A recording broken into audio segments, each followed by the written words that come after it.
Well, hello, hello, hello.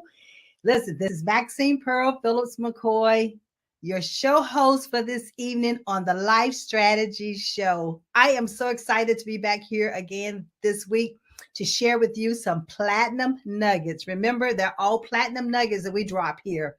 So I want you to take a moment, go on, share, let everyone know that we're on, bring them on with you so they can have a conversation and join in this evening. I have a phenomenal guest with me. But I want to give you just a little bit of background about Levelist. What is Levelist? What is Levelist all about? You hear this word Levelist, and where did it even come from? Well, Gams Unlimited is the parent company's name, and Unlimited is what? Infinity. It never ends. So one day I happened to be talking to a guy who knows me inside and out, and he was just saying, Maxine, everything you do is levelless. And I'm like, you're right. That's it. That's the word I'm looking for. And guess what? This was during the pandemic. And so, what better way than to launch Levelless? And Levelless is all about knowing your worth, advocating for yourself, and succeeding on your terms because you have defined what success is for you. Well, ladies and gentlemen, this evening I have an individual with me that she has defined success for herself. And not only has she defined it, but she is levelless because there are no levels. She continues to succeed and succeed and succeed on her terms. And not only that, she brings others along with her. So that's what this platform is all about, is bringing individuals on who's willing and ready to share what their innate abilities are, the strategies that they have put in place that have gotten them to where they are today. So my guest this evening, and I see Elizabeth is watching again. Thank you, Elizabeth, for chiming in. My guest this evening is Kimberly Calhoun. Kimberly is the co-host of the IBM TV network. Listen, she is phenomenal. She is a serial, we call it passionpreneur. She is an inventor. She's a patent designer. She's an engineer. And she also devotes time and attention to when it comes to technology and science. She is one of the individuals who found, you know, how we used to have to pay our telephone bill by the minute, but instead now we pay a flat rate. Kimberly is the inventor behind that mindset. So, ladies and gentlemen, please welcome Kimberly Calhoun. Come on down. Come on down. Come on down. Maxine, I want to hug you. I know. Listen, I met you about 5 or 6 years ago, and I feel like I've been stalking you ever since. Because you made such an impression that night that I met you at a networking event, you know, with City Insight. Wow, yes. Yes. And that's how you really get to meet people, is to get out there and network, right? Yes. Because, who would have thought we would have met then and then re-collaborate here? Love it. And there's a workshop that I do is say, make every connection count. And that's exactly what we need to do. And a connection is not just connect with the person, but start building relationships. You know, find out how you can help that person. But I've been keeping up with you, lady. Let me tell you, I've been watching you and all the things that you've been doing and all the TV shows that you're hosting and all the speaking engagements that you're on as well. So I appreciate you taking a moment to be with me this evening and sharing these platinum nuggets that you're going to share. Well, I'm just honored to be here because actually I'm a big fan of yours. I don't get to watch you very often, but Mark keeps me up to date of what everyone is doing because I do travel a lot and it's hard to watch shows. I'm trying to get our network on the airlines so when I'm flying, I can watch us or just get my own airlines next. I understand that. Why stop there, right? If they don't want to pay our bill, the sky is not the limit. The sky is not the limit. Levelless. Levelless. That's right. That's right. you can't stop thinking about where your limits are, right? You've Right. got to sit there and think, I've got this situation and this is where I want to be. And what am I going to do to get there? And you did the same thing in doing this show, getting out there and meeting people, networking, and, just sharing your life and experiences with everyone so that it can inspire others that, hey, we don't have to give up. We can keep going. We all have these situations and we can get past them and grow and prosper. And, it's a conversation we were just having a few minutes ago before this started. We don't want to retire. No, We think not we ever. do.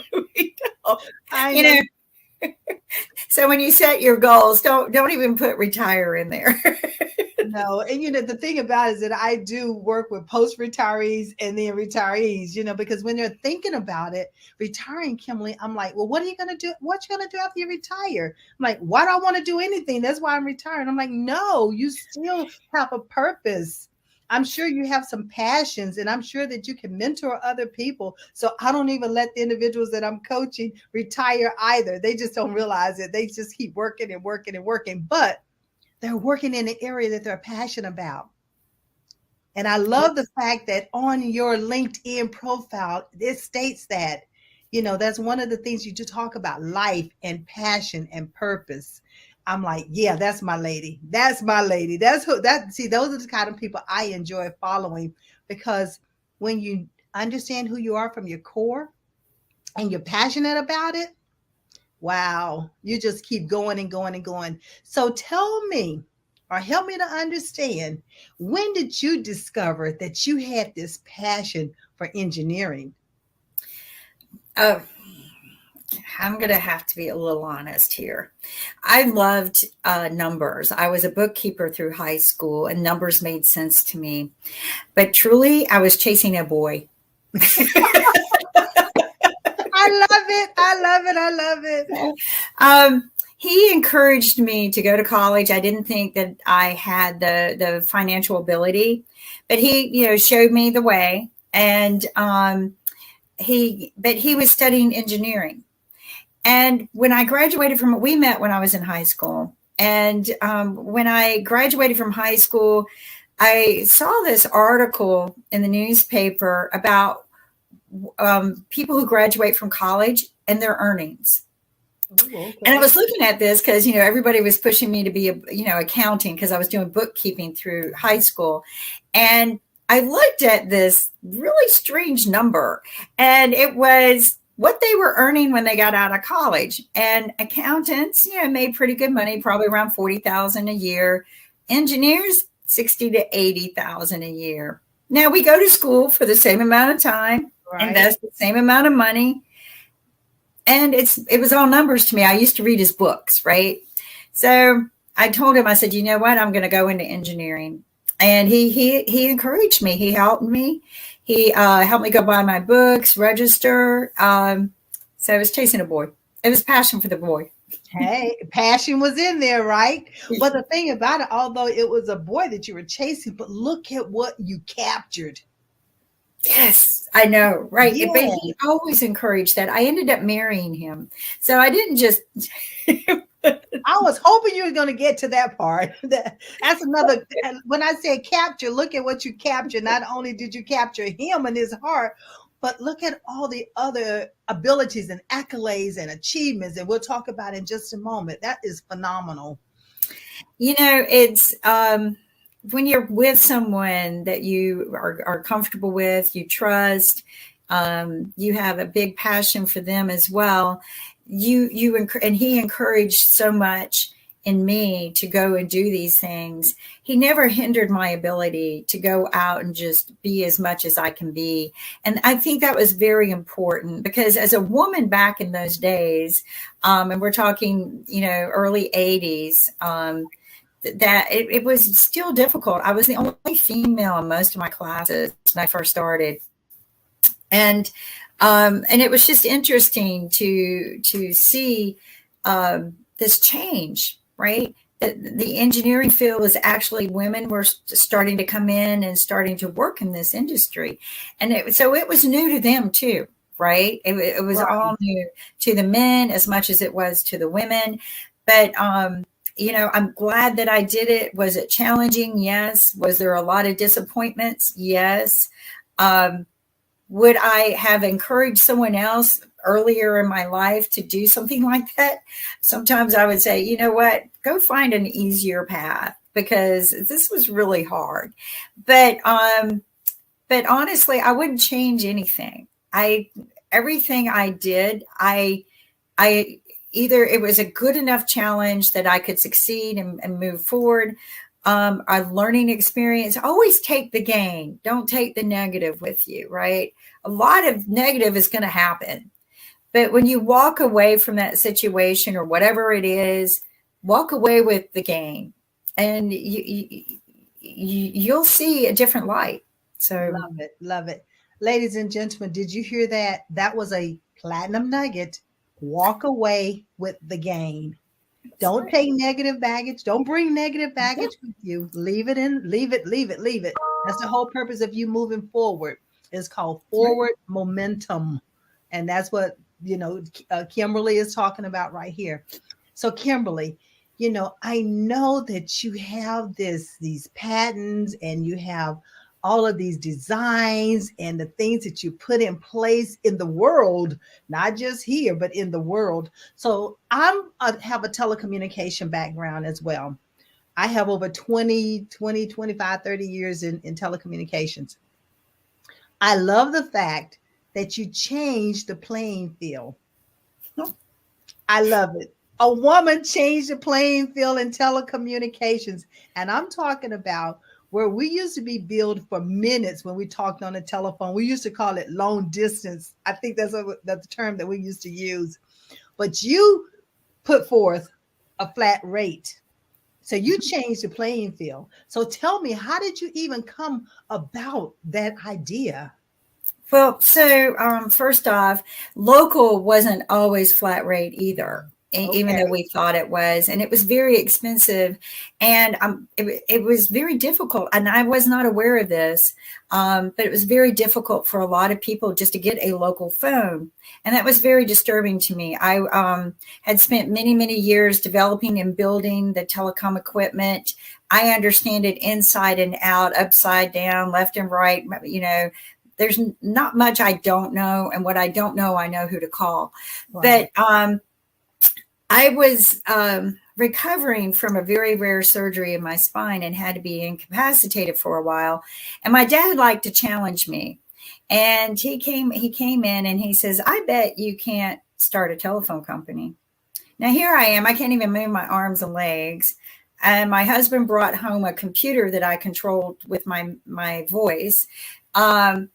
And I'm laying there and I'm going, really, you're going to throw this at me? Wow. Are you saying this because I'm a woman? So we got to talking about it. And I went and found a story that just disturbed me here in North Carolina in a little town called Yanceyville.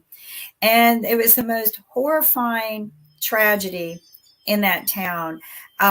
A family was attacked while the parents left, and the kids, it was, well, I'm not going to go there, right. But it was sad. And the reason why the perpetrator picked this family was because they could not afford a phone. Ooh. So he knew they couldn't call for help. Well, that was it for me. What do you mean people can't get a phone, right? It just infuriated me. And I realized the rates were very expensive. I looked at my phone bill one day. Here I build these network switches, but I never really paid attention. I just paid the bills and move on. So I've looked at why can't they get a phone? Well, you had to have credit. You had to have, an address. I mean, all of these things. You had to have, 2 months down payment. If it was horrible. So my dad gave me this idea, but it took more, you had to go own a phone company, right? You couldn't just go, okay, let's do this. So I went and researched what it would take to start a phone company, how to get my licenses and everything. And when I could get up and move again, which was very difficult, I went and applied for my first license. And that meant standing in front of the PUC to get it. And I not only changed the platform of how people could buy phones, I made it so that people who could not afford them could get them. Come Like, on we didn't now. ask for the heavy deposits and everything like that. But I also was instrumental in changing the laws and how you apply for phones, because they had this, hey, Nick, Yeah. they had these weird policies in place, right, that hindered small telephone companies from even coming into the market. Like, you had to apply for your local license and then a long distance license, but it was the same amount of the same, like half of it was the same stuff, right?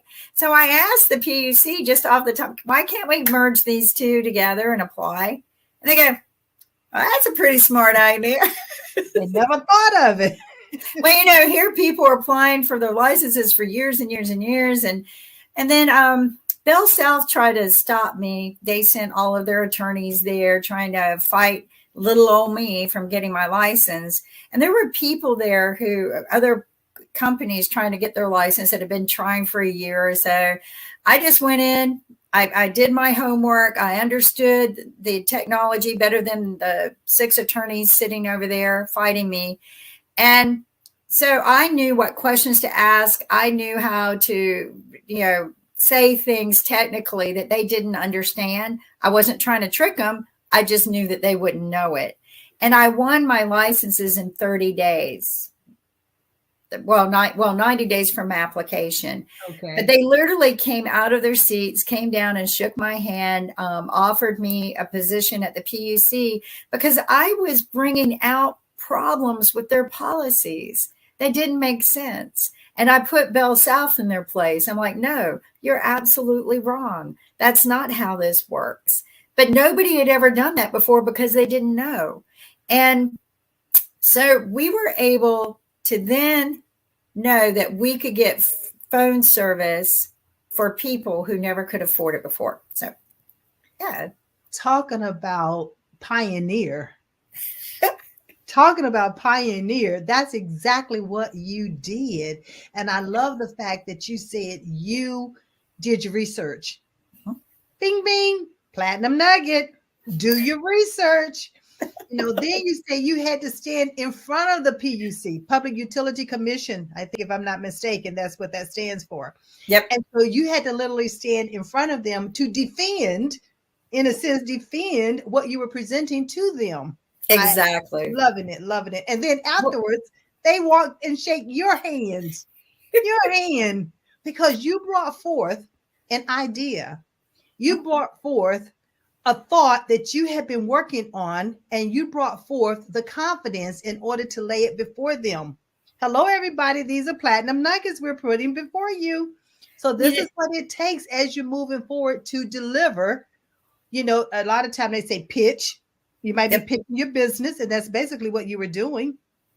What were you getting ready to say? Well, what I was going to say is, don't discredit your abilities to do things. They made people believe that they had to have attorneys do all of this for them. Right. But I didn't use an attorney. I did everything myself because I did my homework. I did my research, and I didn't have to rely on an attorney to make sure it got done. And I think that's why some of the small companies were there waiting for a year or two, where I was able to do it in less than 90-day period. We had our licenses. We were able to run cell phone service. But don't discredit and because of my homework and research, I could, like you said, stand in front of them with confidence and say, this is how it is. And it's amazing. But when you start relying on somebody else to do all of that work for you, right, it's just, they don't have your passion. They don't have this. They can't present it the way you can. So it's better to present yourself. I love it. So what you just shared, Kimberly, is the fact that many of us have ideas that are dropped into our spirit. You happen to be challenged by your father, but there are many times you don't have to be challenged. Things are just brought to you within your spirit. Don't overlook them. Don't ignore them. Write them down. Start doing the research. Look at what does it take in order for you to put certain things in place. Think about what is happening now with COVID. Look at all the entrepreneurs that's just, putting forth business ideas and they're working. It's working. It's absolutely working. Yes, they are doing their homework. Yes, they are getting in front of different people, not necessarily Yes. the PUC, but we have to get in front of people like what we're doing tonight is sharing platinum nuggets. And the whole purpose of this show, and Kimberly, I thank you for, first of all, being the co-founder, and Nick, thank you so much, for the fact that you are allowing us to come on and have a part of this platform to share with individuals who are stuck. Yes, They're literally exactly. stuck. You have these ideas out here, people. Don't sit on them. I often hear No, people tell me, Kimberly, I don't have any money. You know what I tell them? You just told me about 2 ideas that you have. What are you going to do with them? That is your money. That's your gold mine. I had no money when I started the phone company. I had no money.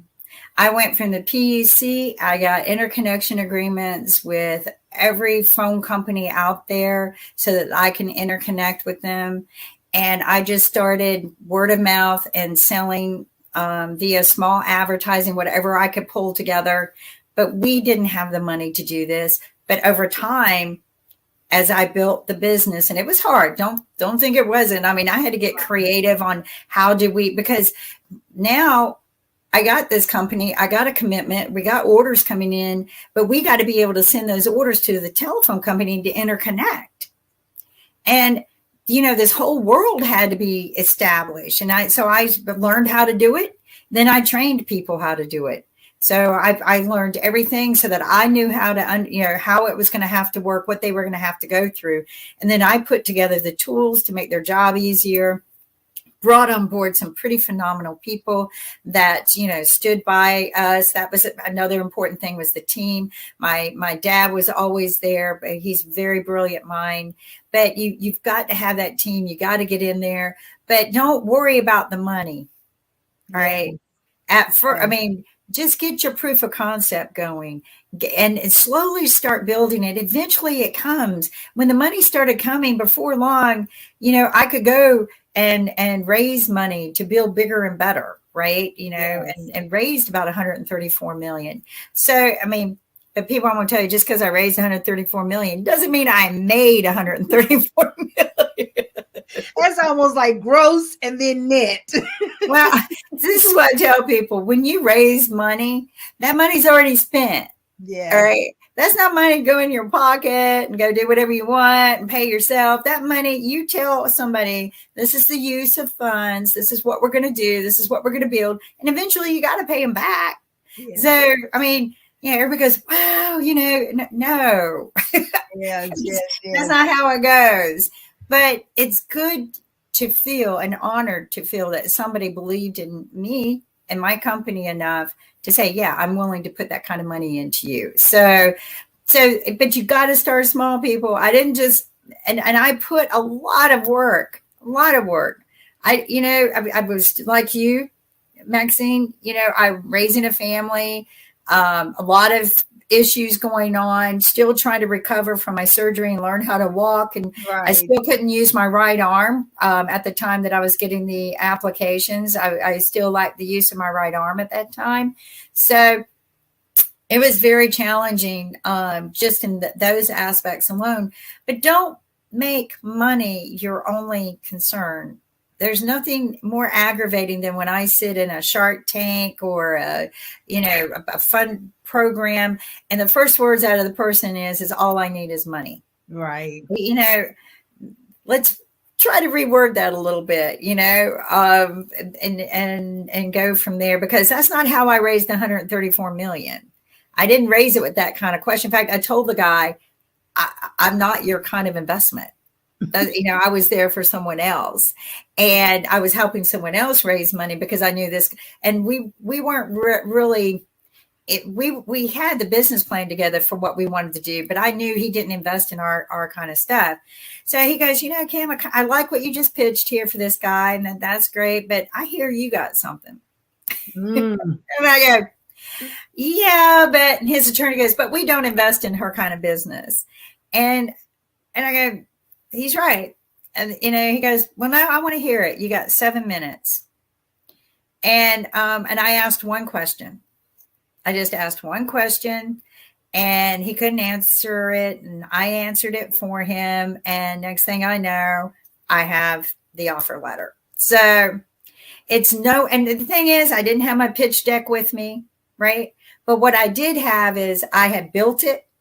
Actually, I didn't have a pitch deck. Back then, you didn't need one. You just had a business plan. I had a 40-page business plan, which is something nobody does anymore.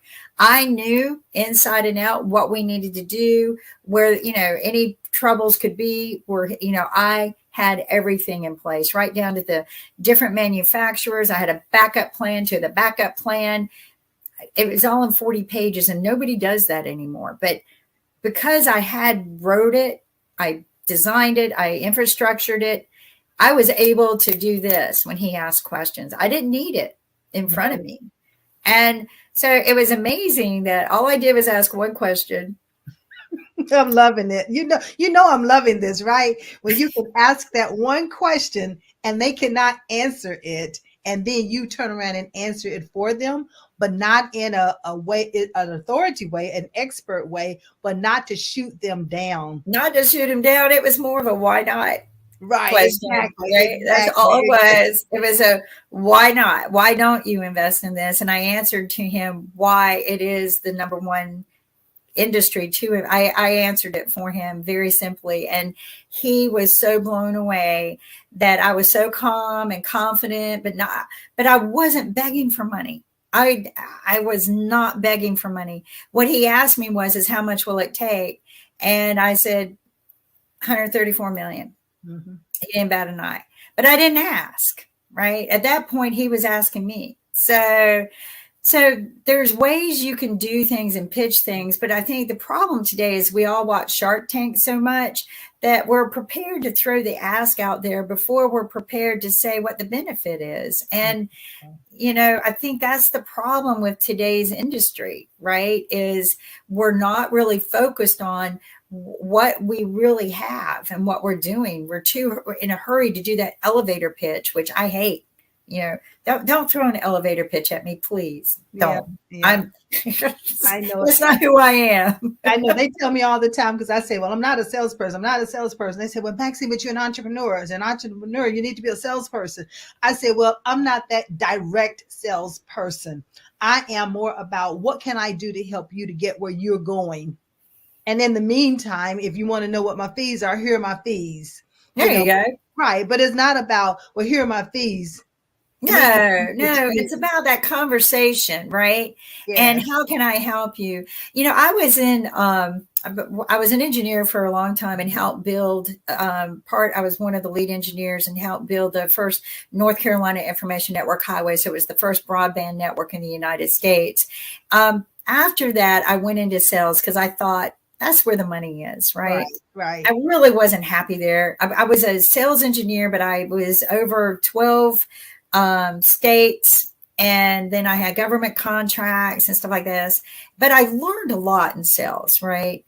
And I learned a lot of how to work with the client at a different level.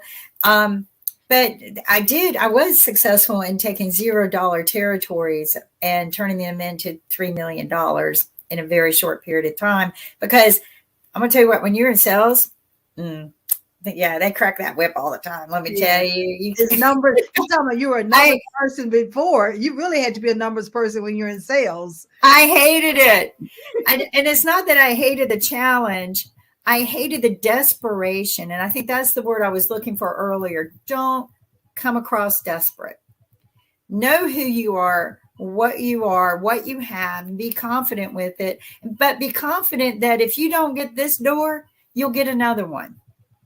Come on, wait. You need to say that again. You need to say that.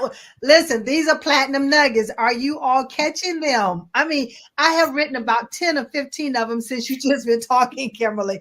I'm trusting that someone is going to be able to quote some of these back to me at the end of the show. But say that again, because many times people think it's about money, And money is a short-term satisfier. You get it today and it's already spent. So then what are you going to do? So That's say those right. nuggets again. So that don't. So the thing is that when you're out there and you think you got to have something, don't get all upset or disturbed over a door closing on you. Okay, that was just a door. Try to turn it around and ask a question. Is there something I could do better for you? Can I ever come back? Can I ask you for help? Can you refer someone? But don't. And now I'm not repeating because I can never repeat what I got said. that. No, we got it. We got it. I would stink as an actor. So, but when that door closes, just move on to the next. Okay. Don't make it like it's the end all. Don't be so desperate, and just say, okay, and be confident to say, okay, thank you, and move on. And, you will find something. If anything, you'll find support from that person. But one thing I learned, and Nick knows this too, in sales, it takes about 100 knocks on a door just to find somebody to open a door. And then it takes about 100 more of those before you get a maybe. Okay. And this is what I tell people. Everything we see in a success story out there is just the cover of the book. Every one of those people have a journey to tell, and it wasn't overnight success. It wasn't. And so everybody thinks like this Shark Tank theory, I'm going to get up there, I'm going to pitch, and I'm going to get the money. It doesn't work that way. It doesn't work that way. You've got to have the confidence in yourself to even say no. Right? Don't be so desperate that you have to take that money. It might be the wrong money is worse than no money. Come on. Wrong money is worse than no money because they can put you into a spot that you can't get out of and you lose everything you worked hard for. And not only that, it can damage your character. It can damage your brand. You think that is a client for you, but when you start really diving deep into it, it's like, I just made a mistake. And how are you going to overcome? How are you going to remove yourself from that mistake that you just made? Where if you accept the no, that no is really not yet, because it's someone else on the other side that's waiting on you that they need your service and it's a perfect fit. So and don't be so desperate to land a sale that you'll do anything for it either. Like that might cost you more money than the sale was worth. I mean, there's nothing worse than having a client that really wasn't your fit to begin with. So don't be afraid to say, you know what, especially if you're in a sales situation, I just don't think I could really offer you what you need. Do you know, because I could say that to some very high paying clients, they always knocked on my door first. That's serious. That's what you want. You want people to look for you, opposed to you looking for clients. Clients should be looking for you. Kimberly, you said something earlier. You said word of mouth. That is your best advertisement. It is. Word of mouth.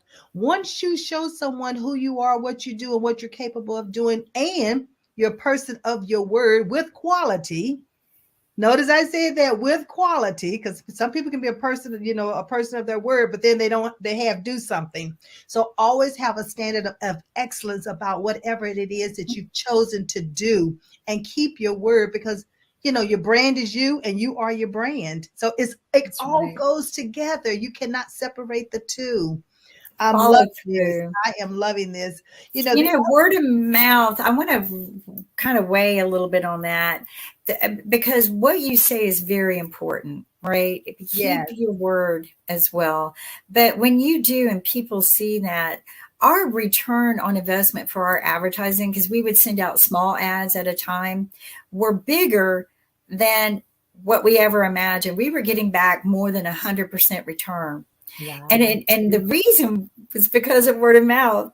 Everybody would get the flyer and share it, and we would give rewards for that. So we would reward people but we were probably the only phone company, because I had a very strong policy of good customer service, and I gave a threshold to them to quickly resolve problems. And not having to worry about some of the things that other companies have, like long distance rates and billables. We didn't ever have to fight those battles, right? Our billing was easy and everything. But our customer service department would get thank you cards from our clients. Have you ever sent a thank you card to your telephone company? No, not in, I'm sitting here. You saw my mouth drop, right? And I told you I was with the telephone company, but I started out in directory assistance. Oh, goodness. 411. So you already know. 411. I know 411 very well. I was like, but that is awesome that they wrote you thank yous. That's beautiful. Our customer service department, I loved opening them because I tried to be wherever our customer service department was as often as possible. And but I would open up the mail, and those thank you cards would just melt my heart because I'm like, I would never send one to my phone company. So, it was just felt good to know that we were helping people. But our customer service department would go above and beyond, and it didn't cost us anything extra. What it did was gain us more customers, because next thing I know, I would be, seeing, hey, so-and-so referred me on our form, right? Uh-huh. And we would get all of these, Julia, whatever, referred me. She said, you guys are great. We worked with them. We didn't just cut them off. I had a rule of not cutting a client off to work with them. And, we were small. We could do that, right? You were in control. You controlled it. And so you control what I call the customer culture, customer focus, customer oriented. I have a workshop that's called 5-star customer service imperatives that I take into organizations, and I help them do exactly what you're talking about that you all did. I'm absolutely loving it. You saw my face light up, right? I know. You're like, yes. This is what customer service is all about. And it'd be nice for me to come in and work with your organization, but it's just common courtesy. It is. It is, do unto others. That was the rule I had. Just treat everyone the way you want to be treated. I tried to, we were small, so we didn't make a lot of money. The whole idea was to be able to employ as many people as we could locally. And, but the idea was to make everyone happy at work. Right. Yeah. And if I would find somebody not happy at work, I would try to figure it out, and I would never fire anybody over those kind of issues. The idea was, if they're happy, then your customers are happy, and then the money's coming in, and then they're happy again. Right. So you got this little cycle. As a leader, you got to make sure you got to conduct all of this. But it was all about being positive. But I always told everyone, we all have bad days. So sometimes you're going to get somebody calling in here. They're not going to be happy. Just remember, sometimes you have a bad day too, but I'm never going to be angry if it didn't work out. Route it up to me at the end of the day, route it up to me. I'll deal with it. And, but what we learned by setting thresholds of what our customer service department can handle, right? Like, right. I would say, you got a $25 threshold with this kind of problem. Right. Don't argue. Don't do this. Don't do that. Just solve it. And move on, because that's money. Time is money. But what I find today is so disappointing is you don't see good customer service anymore. Anywhere. I called somewhere, had an appliance for 3 years. It completely died. An appliance for 3 years, a bit major appliance. Right. And I called the guy, and he goes, well, what do you expect? It's 3 years old. And I'm like, I got a refrigerator in my garage that's 40 years old, still making ice and kicking it. I expect it to be working.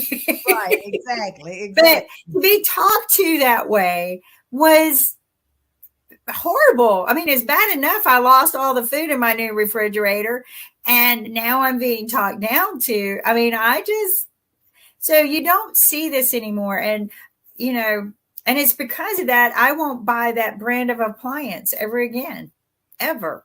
And so what you just shared, you shared how how companies can damage their brand, through that customer service, through not paying attention to your customer. When I say customer focused, that's what I'm talking about. They must pay attention to what the customer is asking for, what the customer's expectations are, because after all, the customers are the ones who buy your services your That's right. appliances, your products, your books, whatever it is, your customers are the ones that's going to have to purchase them.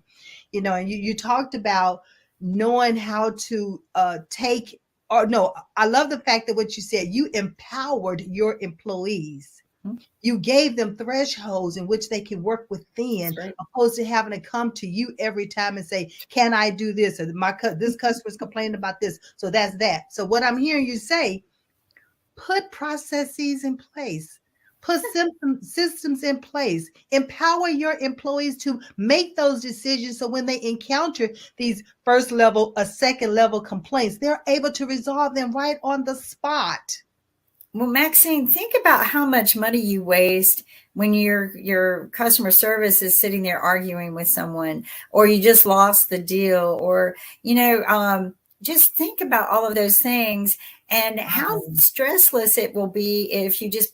But what I find is a lot of owners, a lot of CEOs, they don't even know their processes. None of them have ever even called their own customer service department to see what it takes to get in and have a problem and get it fixed. There's no way they have, because if they did, it would be improved. Right. So I would do that. I'm not testing my own employees, but I would just test the system. How easy is it for my employees to use to begin with, right? I even took and rebuilt a complete customer service CSR system from ground up, just so it was easier for them to work with, and it integrated with our billing department, and we didn't have to do a lot of work. So not reducing employees, but just making life easier. And nobody does this anymore. Everybody just thinks about the dollar, the end dollar, the sale, and it's got to change eventually, I would hope. Right. So, what are your thoughts in that area? But the other thing that I just heard you say is that not only are you empowering your employees to make decisions on the spot when they have customers who, need to move on, but you also talked about the need to have that employee to, when they're making the decision, they don't have to bring it to you, but you also have to empower them to stay with the organization. Mm-hmm. They're not wanting to jump ship.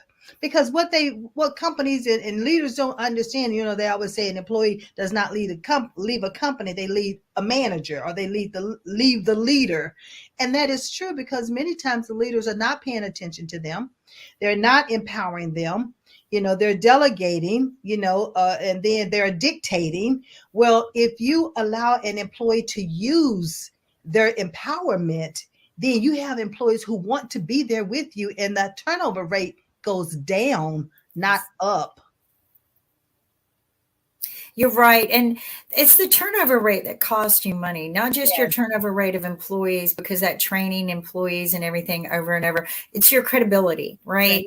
So like if I'm a client, and I mean, in a phone company, it'd be kind of hard to do, but if I can call in and talk to the same person, have the same team to kind of work on my issues, it's just going to make my life easier. I mean, I just hired a company recently, and that's one reason why I hired them, right? Is their whole chain of command, how long the people have been there. I mean, that was my big question when I talked to the people. And then they have this little chain of command of who I can call based on what I need done. They routinely have meetings with me to make sure I'm happy about things. And it's not really a big deal what I hired them for, right? But now it's not a big deal at all, right? I don't have to worry about, what if an emergency happens and somebody doesn't answer the phone? They always answer the phone. It wasn't about answering the phone for the sale. Mm-hmm. It was about answering the phone when I need them. Right. And that's some of the things that I don't see happening today, because again, they consider that money out, not money back in. And I know. When I take my car to the dealership, I ask who's going to be working on my car. And I want the same person working on my car each time I bring it in. So I want to know, are they available to work on the car? And they always look at me and I'm like, the reason why I want the same person is because that person gets to know my car. That's And right. if I bring it in and I might miss mentioning something, but because they know my car, they're going to recognize something is not right, even when they drive it or they're looking for things, so you're so right about having that chain of command and being able to talk to the same person, and that person gets to know you. And guess what, Kimberly? They're building a relationship. Exactly. And they know what makes me happy, what doesn't make me happy. Um, they're able to build on my situation. When there's an emergency, they'll catch the red flag. And I love how you mentioned that you like the same mechanic, because I hired the same mechanic, not within the car dealership, but outside, and had the same mechanic for years until he retired. And I'm heartbroken, but he knew everything about my car, including one day he said, "It's possessed. It has a ghost. You have to get rid of it." Time to get rid of it. Time to get rid of it. Because he knew how much I loved it. But he goes, yeah, but you can take his advice because he's been working on it so long. He knows forever. as well as you do. So when he throws in the towel, I know it's time to get a new car. Not because the dealership is, I trusted him, and he took care of not just all my cars, but if my sister needed her car fixed, she would. So the family always brought their cars in too. So I kind of miss that. I haven't had a good mechanic in a very long time, but they're hard to find. And when you do, it's like you said, when you find that one that you like to go to, they can also help you save money too, right? Like they're not just going to be troubleshooting 100 different things, and then come to you and say this, and they already know. They know what they've replaced in that car, even if there's records there. They know if they dropped a screw somewhere and lost. I mean, it's just stupid little things like that. So that is so true. So as I hear you talk, Kimberly, you remind me of a book that I read. It's called Breaking All the Rules, What Great Managers Do Best. Oh my, you love it too? You love it too? No, I haven't read it yet, but it's funny you would say that. Oh my goodness. You're breaking all the rules. And I love it. I love it because that's what great managers do. That's what great leaders do. You look for opportunities to be able to empower your people, to move your people, to promote your people, and I'm hearing you talk about the consistency. I am loving it. And, that's what I tell managers when I'm doing the coaching of executives and everything. It's okay to break the rules. Because, look, think about the school system. When they acknowledge the teacher of the year, it never fails. The teacher of the year broke all the rules. I know. But they broke the rules in order to help the children learn and do better. And that's what great leaders do as well. It is your vision, don't get me wrong, but it's going to take your employees to move that vision forward in your organization. You can't do it alone. You can't do it by yourself. So what are your thoughts with that? I'm going to read the book because it's the second time I've heard this book this week. So I'm going to write this down and get this book. But it's funny you say that because I don't follow the rules very well. I'm not employable either. I am very unemployable. Once your mind has been bent, it's hard to pull it back. And I'm not the one who said this. Oliver Wendell Holmes. Okay. So, but once the mind has been expanded as far as it can go, you just can't pull it back. So, but you're going to have to break the rules. But hear me out on this. And, this working in the telecom industry, being around the technology, being around science and technology, man defines certain things, right, when they discover it. Right. But that's what science and everything is all about. There are no boundaries. Redefine it. It's always going to have to be redefined. And I always say this in any speech, if I'm giving to, especially the young people, don't be afraid or be held down by the rules. And, teachers hate me for it because they want to work within those boundaries. Right. That makes their job easier. But you're right. It's those people who just say, you know what? There's got to be a better way. There's got to be another way. And they just break the rule and do it. And if it weren't for those people, think of the things we would not have. We would still have a flat earth. Okay. That's right. This is my example.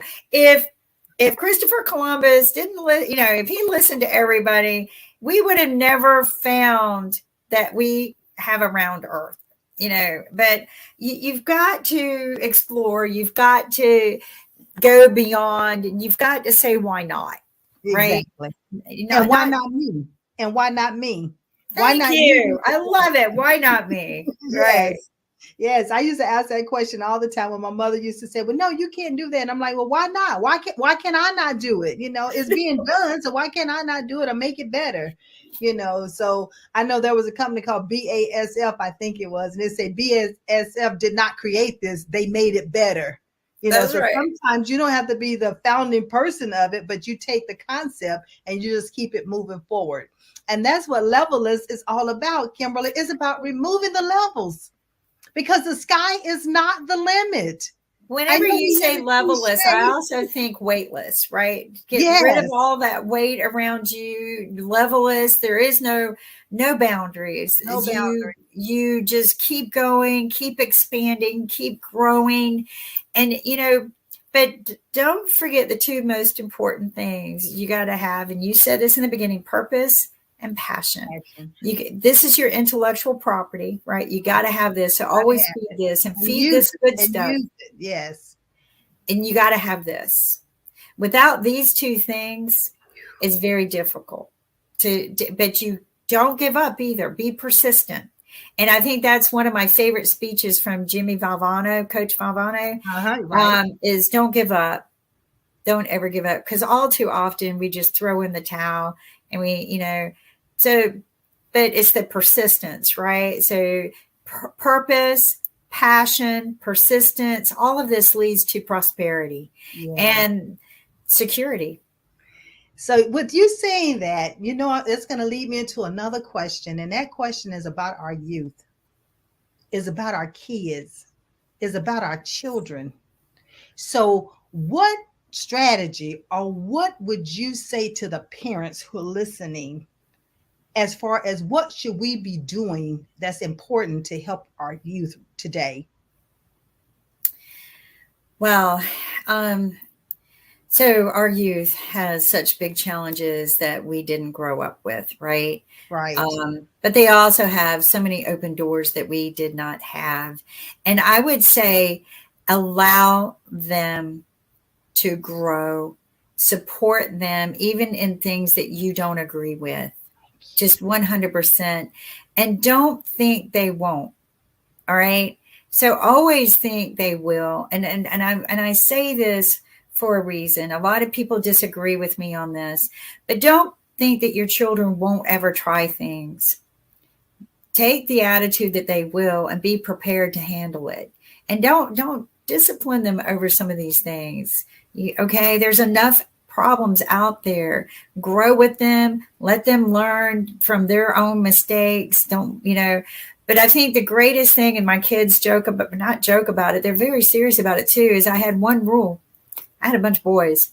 So I had one rule, and it was called don't drink and drive. Oh, that's period. Yeah. I don't care. This is before Uber. When Uber came, I was thankful. But call me anytime, day or night. I'm not going to say don't drink. I'm not going to tell you what to do, because I know that there are, things in life that you're going to run up to. What I'm going to say is be smart and think about these things. And that's the only thing I told him. I said, I will always stand behind you. I will always help you. Don't lie to me. And I will always help you solve your problems. Don't be ashamed if something goes wrong, but don't drink and drive. I won't pretend like you won't go out there. I would love it if you didn't. Right. But drink or a party or whatever. But and you know what? I never had a problem in that area, but I know so many people who did. And, because in my heart of hearts, that's just one phone call I did not want in the middle of the night or knock on the door. And so, but just always be realistic. And I think that would be the strategic in talking it out here with you. All right. Be realistic. So what I'm hearing you say is, parents, now you were once a teenager and you knew some of the things that you tried and did not pay attention to your parent. So what makes you think that your child is going to do anything? As simple as that. But the whole thing about it is that one of the things that I do with the youth, especially starting at the age of 14, is an ability assessment, Kimberly, is because there's so many of our youth. There's some who they do know, but they're naturally gifted at doing. But there's so many of them that have not yet discovered, identified, or even had their natural ability confirmed. So therefore, that's sometimes where that lack of confidence comes in at, Right. that lack of direction on what direction should they take for their education, for their career, for the profession, even if they should be an entrepreneur. And if they're going to be one, then what do you go into? So this assessment helps them to hone in on what are they naturally gifted at doing. I wish someone had this for me when I was in high school. It did not exist. And so what you're saying to the parents are allow your child to explore. That's right. Allow them to grow. I mean, Johnny is sitting in the middle of the floor at 4 years old, and you give him a car and he has torn it up. So you think, but you leave out the room and come back, Johnny has rebuilt that car. It just looks a little different. Engineer, you just didn't know it. You know, I did that. I did. There's a true story about that. But I didn't even know this. Exactly. And sometimes there's a missing bolt. That's why I always bring that up. Sometimes there's a missing bolt. But, serious, you're dead on. Just let them explore and be there for them, but be realistic. But yeah, I mean, I wanted to explore, and I didn't listen to everything my parents said. Did I have regrets? Yes, I did. Of course. Was I scared to go talk to them? I was, but my dad taught me the greatest gift as a parent. Don't punish your children for coming to you, telling you the truth. Don't. No matter how, because it was harder for them to come and tell you what happened than any punishment you could ever give them. So my dad gave me this gift as a very young child, that if you come and tell me the truth, I will knock down the walls for you. Right. Oh, and I will support you regardless of how bad the truth is. But if you lie to me, then now I'm going to knock you through a wall. But so I never lied to my dad. I was scared to get knocked through a wall. I know, that's right. But he was a Golden Glove boxer, so I was a little bit scared of him. No, I'm just kidding. I'm kidding. But we got to be realistic with our children and understand that they got to grow and they're going to make mistakes. And I am going to share one more thing. Teach your children to do things in a manner that they will have less or no regrets. Love it. Because the kids carry around so much weight and so much fear today, and there's so much hate out there. But when you're carrying regret in your heart over something, it just keeps building and adding. And I think one of the greatest gifts I learned in life was learning how to make my decisions a little firmer without regret. And you talked about if a parent will allow the child to do it. So I'm going to challenge the parent for the parent to do it as well. Because we can't just, teach our children to do one thing. We have to practice what we teach. That's right. So that's so critical that we practice what we teach. So Kimberly, you have brought forth some phenomenal platinum nuggets. I can't wait. Listen, my viewing audience, you need to key in the comment and let me know what platinum nugget are you going to take away and start doing differently that you can apply this tonight or first thing tomorrow, because I'm a transformational type, speaker, because it's about how can you transform yourself and to become better and better and better at what it is that you're doing. So Kimberly, all right, as we start winding down, help me to understand how can one get in touch with you? How would you like for them to continue to connect with you? Because I'm a stalker because I'm gonna go out you. Also, continue watching our shows. We're going to be migrating to Roku here real soon. Our network is podtv.tv. You're going to see we're going to be converting everything over. But reach out to Maxine. Reach out to Mark Lee. He's another way to get in contact with me. Once our website's up, our new website and everything. and you see us on Roku, but watch us. I always answer whatever questions come in on any of the TV shows that I'm on. I have no problems answering the questions. So if you're watching us, that is an open door invitation to ask us questions. I mean, seriously, I'm very easy to work with. I agree 100%. And Maxine, I love how you say golden nugget. But every time I talk to you, I feel like I've added a pearl to my necklace. Oh, so, I love that, right? I love that, right? I know. I'm gonna get a string of pearls started, and every time that we meet, I'm gonna add a pearl to the string, and that's right. Oh, I love it. I love it. I love it.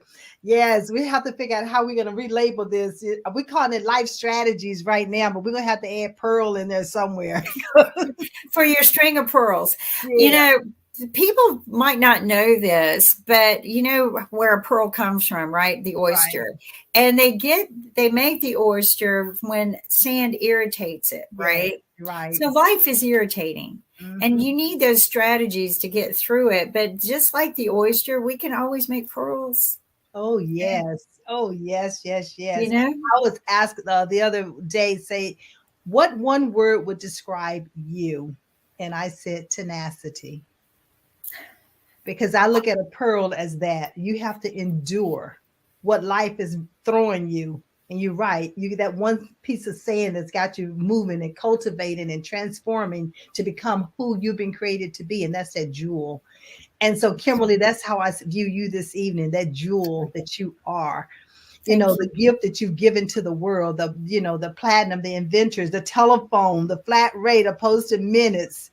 You brought so much technology to this world. And I want to say thank you on behalf of the whole world, because many times people don't get a chance to tell other people how much we appreciate them for bringing these things forth. So if nothing else, I sense that we leave with the viewing audience. You've been given a gift. You've been given abilities. You have been given creativities and innovations. Don't sit on them. Mm-mm. I want to share one more thing because you said something that's very important.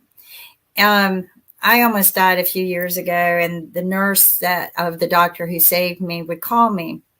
And she says, people don't live through that. You should have died. God let you live for a reason. He's given you some gifts. Get out there and use them. Don't waste them. Everyone has a gift. It's not just me, not just you, Pearl. Everyone has it. And don't waste it. And I mean, just the other day, I heard someone say, I thought of that years ago, da, da, da, da. And I go, well, why didn't you do it? Why did you wait for me to come around to do it? Right. So, don't sit around and listen to Maxine. Reach out to her. If you got an idea and you want to work something out, reach out, text, ask. We'll answer. We do. Yes. And Mark, he'll put my website up in just a second. And that way you can always reach out to me. Go to the website, use the contact form. LinkedIn. Yes, or LinkedIn. So there's so many different ways that you can connect with with the world. Yes. We used to say it's 6 degrees of separation, but not any longer. It's only one. And that's called the internet. So listen, I know our time is up. But it has been wonderful having you on this evening, Kimberly. And I look forward to having you on again and keeping up with you and all the great things that you're doing. And to our viewing audience, I thank you for being here, for communicating, for making comments. Bring you a big hug and a kiss your way. But in the meantime, remember, I believe in you and I trust you believe in yourself. Have a great evening. Love you. I got to go. Well, thank you so much for being here this evening. It has been wonderful having Kimberly a part of it. She is phenomenal. I cannot wait to have her back again. But should you know of someone that you'd like to see featured on the Life Strategy Show, reach out to me. Let me know about them or have them to connect with me. Again, I believe in you and I trust you believe in yourself. Have a good evening. I'll see you back here next week at the same time.